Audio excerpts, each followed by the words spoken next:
माझ्या यूट्यूब चॅनलमध्ये सुप्रिया शिंदे व्लॉग्समध्ये। तर आणखीन एक नवीन व्हिडिओ मी तुमच्यावर शेअर करणार आहे। तर आजच्या व्हिडिओमध्ये तुम्हाला एक मी छोटीशी किचन टिप सांगणार आहे। तर आपल्या घरामध्ये चहा पिण्याचं प्रमाण जास्त असेल तर चहाचे पातेले अतिशय काळे काळे कळकळीत व्हायला लागतात।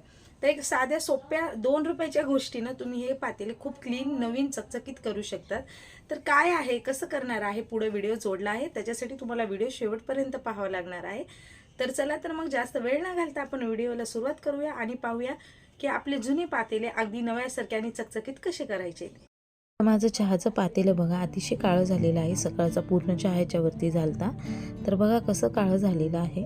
तर इकडं मी घेतलेला आहे एक हा दगड जो आहे तो तवा घासायचा आहे। हा कुठेही मिळून जाईल तुम्हाला, स्टेशनरी वगैरे किंवा डीमार्ट वगैरे पण मध्ये पण मिळतो। आणि डिटर्जंट पावडर घेतलेला आहे।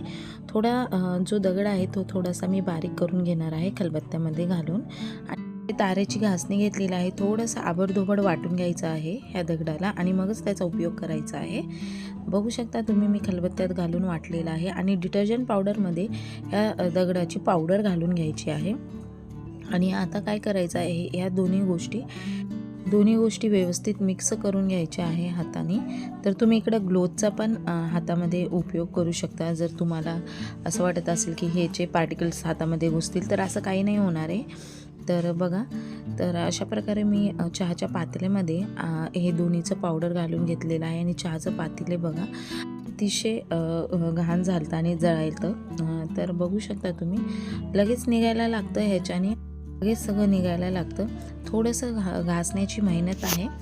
तर तुम्ही साधा कात्या घेऊ शकता किंवा असे जे ताराची कात्या येतात त्याचा पण उपयोग करू शकता। घासणी म्हणतात सगळीकडे, पण आमच्या इकडे कात्या असे म्हणतात। तर थोडं थोडं करून पूर्ण चहाच्या पातेल्याला मी लावून घेते आणि व्यवस्थितपणे घासून घेते, बघू शकता।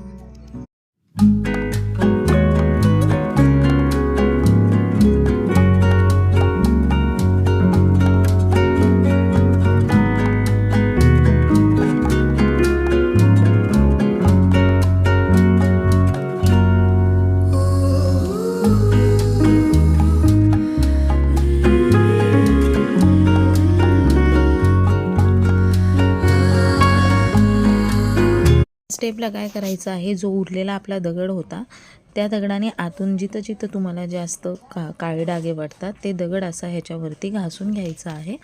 एकदम हा सॉफ्ट असतो, कसलाही हाताला काय जळजळ वगैरे काही होत नाही। थोडंसं वरच्या बाजूनेही घासून घेते आणि ह्या दगडाने तवेसुद्धा अतिशय क्लीन निघतात। किंवा असे जळालेले जे भांडे असतात ते ह्या दगडाने अतिशय स्वच्छ निघतात। आता इथे मी अर्धा लिंबू पिळून घेते, कारण आपलं तर पातेलं खूप क्लीन झालेलं आहे, पण जो चिकटपणा राहिलेला आहे तो क्लीन करण्यासाठी मी इकडं लिंबाचा वापर करते। तुमच्या इकडे असा खराब झालेला लिंबू असेल तर तेही टाकू शकतात। आणि आता ह्याच्यामध्ये थोडेसे मी जे लिंबूसत्व आहे, लॅक्टिक ॲसिड जे म्हणतात, ते टाकून घ्यायचं आहे थोडंसं। हे बघा, जेणेकरून राहिलेला सगळा चिकटपणा आणि आपले जे पातेल्याला चिटकलेले जम्स वगैरे असतात ते नाहीसे व्हायला मदत होतात। बघू शकता तुम्ही व्यवस्थित सगळीकडं फिरून घ्यायचं आहे, कारण चहाचं पातेलं अशी गोष्ट आहे की आपल्या रोजच्या आयुष्यामध्ये किंवा डेली लाईफमध्ये रोज त्याचा उपयोग होतो। तर हे करणं अतिशय गरजेचं आहे। सगळे जम्स वगैरे क्लिअर झाले पाहिजे आहे पातेल्यामधले। तर परत एकदा घासणी व्यवस्थित त्याच्यावर फिरवून घेते मी, जेणेकरून सगळीकडे हे लॅक्टिक ॲसिड आणि लिंबाचं जे मिश्रण आहे ते पूर्ण पातेल्याला लागेल। तर अशा प्रकारे अतिशय स्वच्छ क्लीन पातेलं आपलं झालेलं आहे। बाहेरच्याही बाजूला मी एकदा घासणी फिरून घेतलेली आहे, अजून एकदा व्यवस्थित फिरून घेते आहे। आणि थोडंसं वाटलं म्हणून मी परत दगडाने साफ केलेलं आहे। इकडे पातेल्यामध्ये पाणी घेतलेलं आहे, बघू शकता तुम्ही। भरपूर असं पाणी घ्यायचं आहे पातेलं। किंवा तुम्ही ह्या स्टेपला फक्त चहाचं पातेलं धुण्याकरता गरम पाण्याचा किंवा कोमट पाण्याचा सुद्धा उपयोग करू शकता, ज्याच्याने की एकदम पातेलं क्लीन निघेल। आणि इकडे बघा रिझल्ट तुमच्या समोर आहे। आपण फक्त एक 10 ते 5 मिनिटांमध्ये अतिशय स्वच्छ केलेलं आहे पातेलं, अगदी चकचकीत। तुम्ही असे स्टीलचे कोणतेही पातेले असे तुमचे जळायले असतील, करपले असतील तर अशा पद्धतीनं तुम्ही क्लीन करू शकता।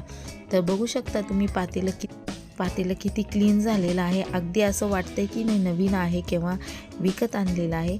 टपलेले जळालेले सगळे डाग ह्याच्यातले नाहीसे झालेले आहे. आपण कुठलाही इकडे ॲसिडचा किंवा कोणत्याही इतर पदार्थांचा उपयोग केलेला नाही आहे. साध्या सरळ पद्धतीने घरगुती पद्धतीने चहाचं पातेलं क्लीन केलेलं आहे. तर आजच्या व्हिडिओमध्ये एवढंच. आजचा व्हिडिओ तुम्हाला आवडला असेल तर चॅनलला सबस्क्राईब करा, लाईक करा आणि शेअर करा.